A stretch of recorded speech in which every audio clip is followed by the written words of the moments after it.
kind of you to stand to welcome me. It's even kinder of you to sit back down. I know that frequently in the political arena, a standing ovation is a cover for a mass exodus. And so, great to be with you. Thanks for the introduction, which mentioned all of my victories and none of my defeats. You all need friends like that, let me tell you. I have lost elections in 3 out of the last 4 decades. The only person in the history of the universe to have lost his Senate seat to a deceased opponent. So I just think it's nice when you focus on the positive instead of on the negative. I'm grateful to you. Let me just express my appreciation to you for caring enough to come to Jefferson City to register your ideas about the governance of the people in this great state. The privilege of self-government is a profound privilege. I think it was said perhaps as profoundly by Tom Paine as anyone else in writing at the time of the American Revolution. He put it this way: we have it within our power to make the world over again. If the American people have at any time registered a more profound idea that they want their circumstance, their environment, their communities made over again than this last November, I don't know when it was. It's certainly not in my lifetime. The American people have said to those of us that have been involved in governance, it's not working the way we anticipated that it's working. We need to have a rethinking of what we're doing, and we expect in that rethinking that we be given a greater opportunity to succeed and to enjoy what has always been a characteristic of the American political and community scene, broader than politics, throughout the entire community, the idea of ascending opportunity. My grandparents migrated to the United States. I remember my Norwegian grandfather telling me, if I can't find a job in the United States, I go back to Minnesota. You know, the idea was there was something special about this place. People didn't come here because opportunity would somehow be lower with each generation. People came here with a sense an opportunity would be growing, and that each generation would have an opportunity to exceed or supersede the achievements and the sense of well-being enjoyed by its predecessors. Institutions as common as the Boy Scouts, the Girl Scouts, the Brownies had as their slogans and mottos the idea that we would have things better in the future than we've had them in the past. The idea was that you always left the campground just a little bit better than you found the campground. Now, for those of us that have been involved in government, that's a profoundly important challenge. How do we somehow make this community we call Missouri? How do we make America, this place which has been a city set on a hill, an example to the entirety of the world, how do we make it a place where opportunity is a matter of ascending potential, not descending potential? And when you come together and assemble yourselves, it's very important that at the seat of government we have that as our objective. I used to enjoy telling people who came to Washington how much I appreciated their arrival there. And some appreciate the arrival of people in Washington that for purposes of they're going to Washington to learn how things are done. I always thought people should go to Washington to teach rather than learn. The genius of American government is not that the government imposes values on the people. The genius of American government is that the people impose their values on government. The system of the old world was that the king told people what to do and how to believe and what they could make and how to act.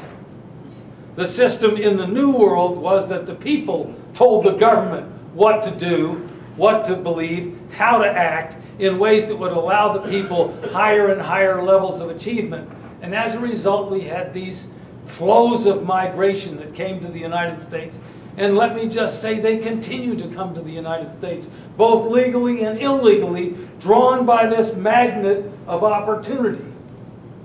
And ours, in the process of self-government, and for those who enjoy the privilege not just of self-governance, but who literally by representing the people have the privilege of shaping the tomorrows in which we live, we have to understand how important the responsibility is. So I take my hat off to each of you that has come here at the direction and the will of the people. And I salute you.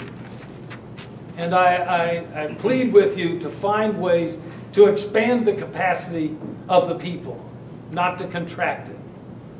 Everybody agrees that government is a growth industry. Conservatives, liberals, and the like, but we need to make sure it's not a growth of government. The business of government is the growth of the community and the people within the community. And so citizens and corporations should be growing, not government and regulation necessarily. I'm not against regulation, but we need to know that there is a challenge in regulation, and there's an appropriate level and balance for it. And when it is in excess, the inhibition that it causes is very, very difficult.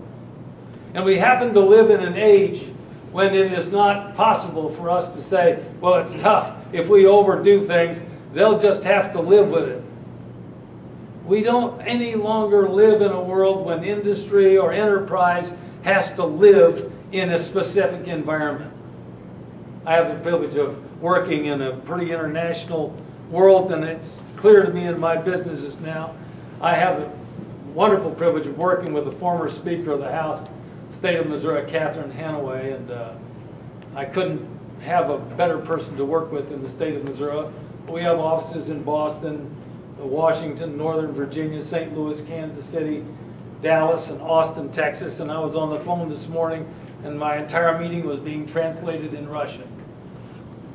And the whole point is that, and I was on my farm in Willard, Missouri. And some of you even know where Willard is. And you better darn well know where Willard is, because the Speaker Pro Tem is from Willard, Missouri. And if we curtail the level of opportunity available in the United States or in the state of Missouri, the mobility that attends modernity makes it possible for people not just to hang around and lump it, but for them to conduct their enterprises in any number of settings that they find more conducive to the realization of human potential. And that's what government's about. If America is to be the land of the free, we'll have to act like it and recognize it and trust free people and the marketplace to correct abuses of freedom and to make sure that we don't stifle it. And we all know that balance is necessary in all that we do, but that's a very important task. So I am saying all this just by way of embracing you, saying what a wonderful privilege you have. What a great opportunity it is to try and enlarge the capacity of the people in this state to reach the maximum of their productivity potential. I've said a magic word there as far as I'm concerned, productivity. And so much of what we talk about in governance, we talk about jobs. We've got to have jobs, and we've got to have a chicken in every pot. And we've got, the slogans from the who knows what 20s. From time immemorial has been about, but do you know the key is productivity.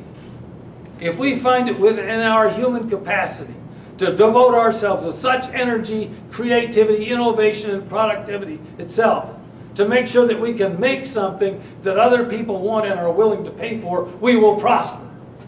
We cannot legislate ourselves into prosperity. We can't pass a law that says we'll all be rich. We can pass a law that says it, but it won't make us rich. We have to do it, as E.F. Hutton used to say in the commercial, the old-fashioned way. We have to earn it. And there's something noble about earning, isn't there? There's something American about the independence of doing it well enough that it is marketable and it is cared for around the world. There's something about the pride of Missouri.